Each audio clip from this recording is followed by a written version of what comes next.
So we backed up our argument with Adams. And when we moved into Japan a month or so later, we saw firsthand that we'd been mighty convincing. We saw a lot of this. And some of this. Sort of gave a guy the shakes. That is until he... What happened?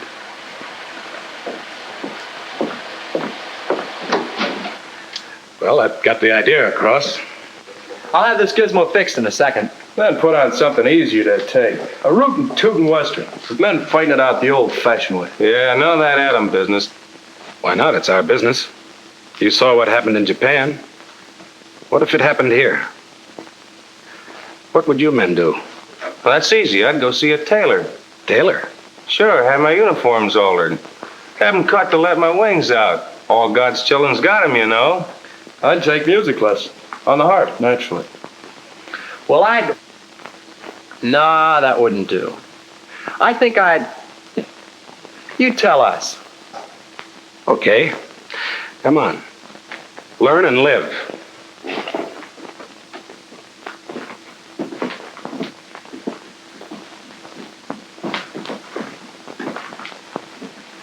Target for today. This doesn't represent any place in particular. It's typical, and it's important. For shipping, by both water and by rail. For factories. For its big business. It's the kind of a city an enemy would want to knock out. A spot where he might drop an egg, an atomic egg. What an omelet that'd make. Yeah, with us in it, maybe. But not necessarily. Look, I won't kid you about the A-bomb. I've seen what it can do in Japan, Bikini, and Awitak. It's deadly. It's like a woman. That I'd have to see. I mean, never underestimate its power. Don't lose your head, use it. Figure that an atomic bomb dropped on a large modern city like this might kill 50,000 people. That figure might be cut down considerably if folks were properly schooled in individual protection. Handle yourself right and you've got a good chance of coming through. Do the wrong things and you've got a future like an ice cube in a hot toddy. Get panicky and get hurt. Forget about such things as the proper outfits to wear. Light, loose clothes to protect you against flash heat. The enemy was thoughtless. He didn't send you a formal announcement of the big blowout. And you're no quick change artist. Suppose you're taken by surprise. And while we're supposing, let's go all the way. Figure that this is the real article, not just a model. And you're there. Okay, you're in this town and you're on it. Making the best of those three rights they can't take away from you. You're enjoying life.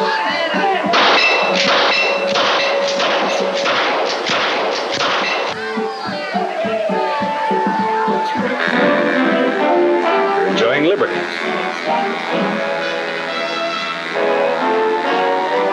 You're pursuing happiness.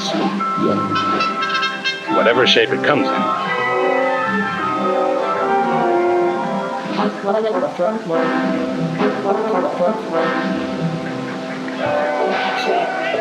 You're doing all right.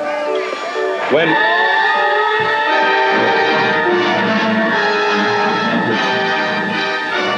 the other guy's around and he means business, so get going. Remember, you're off base. You've just got time to save yourself. Drop whatever you're doing. Find the nearest hole and make like a mole. A subway's okay. Stay out of flimsy buildings. They give bad protection. A basement's fine, preferably under a solid, well-constructed building. And the safest positions are near strong supporting columns or next to the walls, protected from falling bricks and 2x4s. If there's no underground shelter handy, pick a room in a good building, close to the ground. It ought to be airtight and light-proof as possible, with the doors shut, windows closed, and blinds drawn.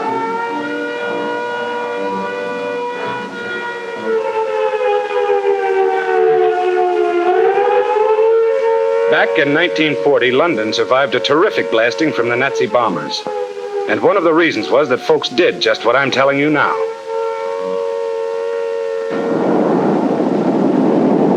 pretty crowded down in those shelters. There wasn't much fresh air. There was more of it up above. But fresh air isn't important. Not unless you're still breathing.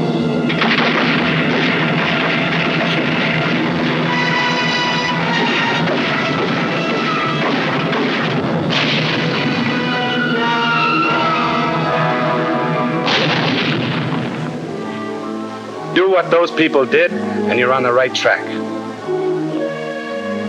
World War II bombs were cream puffs compared to what you may be up against. But the defensive measures are about the same.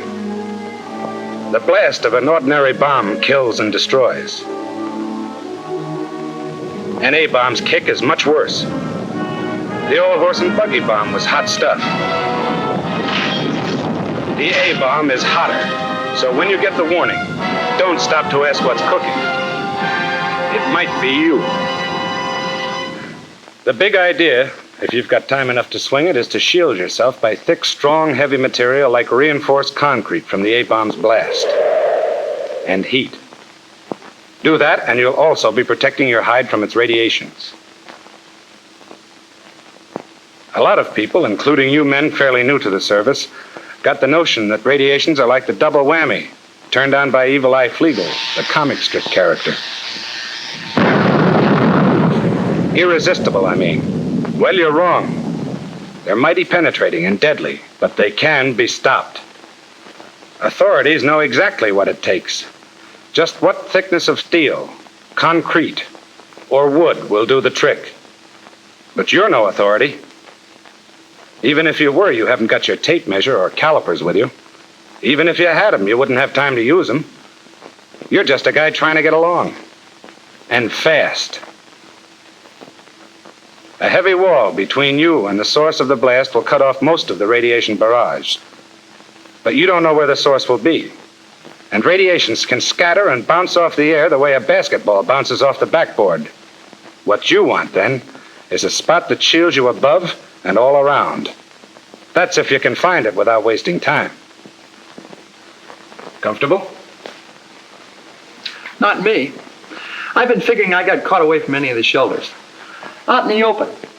So what do? Play dead? Right. Or maybe you will be. If there was a ditch handy, you'd flop in it. But there isn't.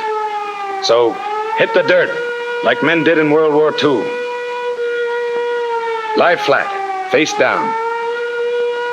Cover the exposed parts of your body. The bomb's flash heat is rugged. Don't get curious and look around. Its light can blind you temporarily. You all with me? Fine. Now we're about as ready as we can be for the fireworks. Bombs away. Just one. I want you to visualize what would happen if the enemy somehow slipped it through our defenses. That it's about as powerful as the ones we used in Japan.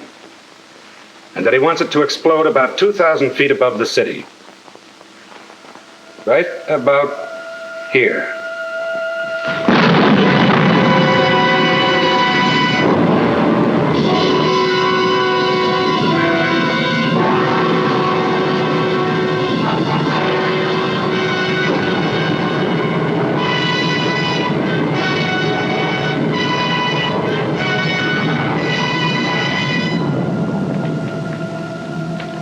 The spot directly below the blast, which we call Ground Zero, is just that. A goose egg. A lot of nothing.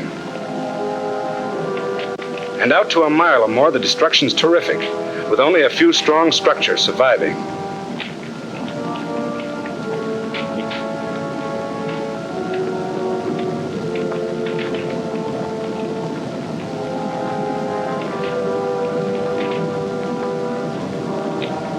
Damage naturally peters out from Ground Zero.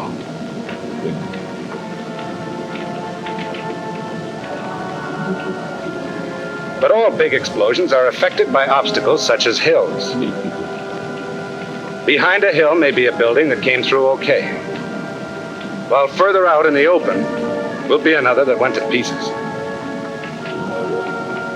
The fires started don't exactly follow the rule book either. In here you might get a frying pan. And back here, a fire.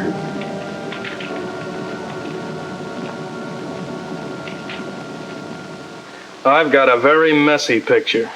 Me too. And where do we fit into this? You'd be all right if you found a good spot. Underground and reinforced concrete shelters give good protection close to ground zero. Yeah, but what about me? I'm the guy caught out in the open, stretched across Mother Earth's lap. How am I doing? If you were near ground zero, within 3/4 of a mile from it and completely exposed, you'd be a dead duck. A roasted duck. And you'd also get a fatal dose of radiation. So what? Any weapon, even a knotted club, might kill you if you're unlucky enough to be in the wrong place. A safe might fall on your head accidentally. You particular how it happens? But if you were far enough away, you'd come through in good shape. And you'd be over the hump. So far as you're concerned, the bomb shot its big wad of blast, heat, and immediate radiation. It goes on sending out rays and particles, but they're rising harmlessly.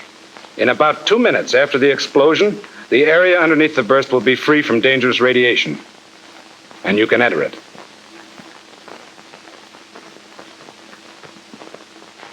You've probably got military duties to perform. There's a lot of relief, rescue, and policing work to be done. So after waiting a couple of minutes, get moving.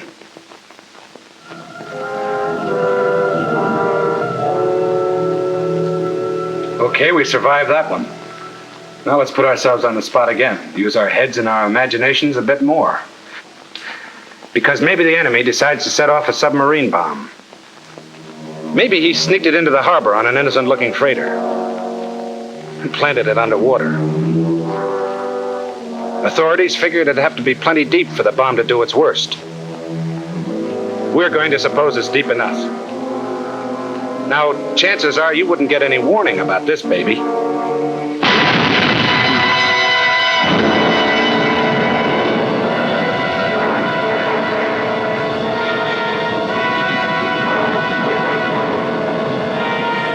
You'd sure see it, though. You wouldn't worry about being blasted or burned by a submarine explosion. But watch out for the fog and mist. It's radioactive, packed with poison, and it moves fast.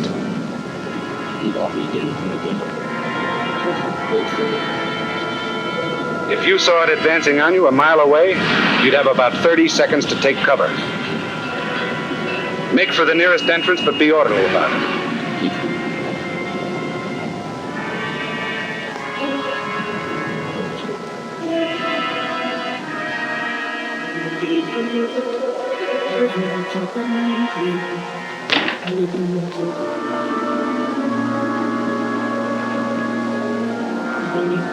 That fog has contaminated everything it touched with radioactive matter, which we'll call hot stuff.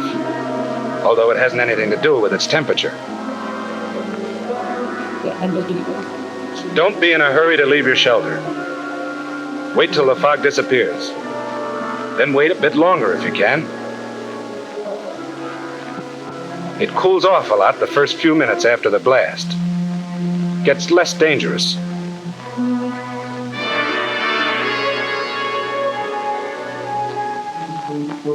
It'd be best to wait until the radiological defense men come around to tell you what to do. But if you've got to go, go the right way. Your handkerchief makes a pretty fair filter. Breathe through it. Be quick or be sick. The faster you pass through a contaminated place, the less you expose yourself to radioactive poisoning. Move crosswind as much as possible. Take advantage of cover, of passageways protected from contamination.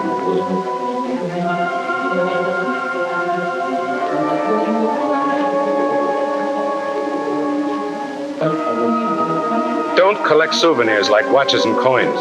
They may be hot. You've gotten out of the danger zone. Your head's in its usual place, your skin still fits. You've got your normal coat of arms and legs. Souvenirs, you'll get some real pleasures out of. Sooner or later, you'll run into the radiological defense monitors.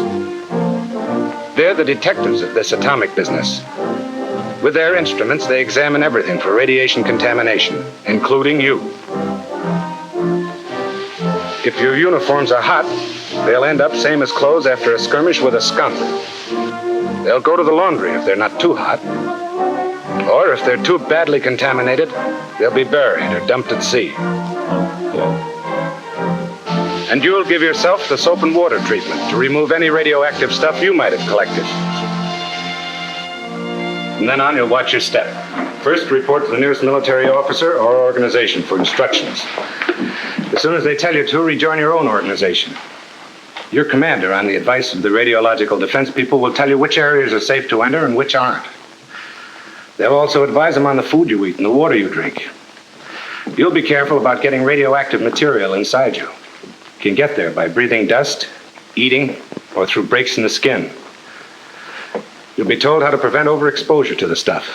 How much of it can a guy stand? How much whiskey will it take to knock a guy in his ear?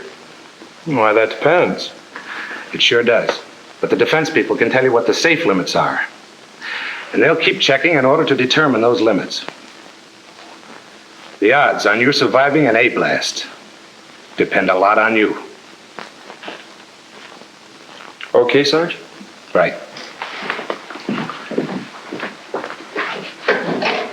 Get panicky or fat-headed, and you'll probably have a new title. The Late John Doe. Which isn't exactly a promotion. Use your think tank. Follow the rules, and you might live to look it over. That's the picture, man.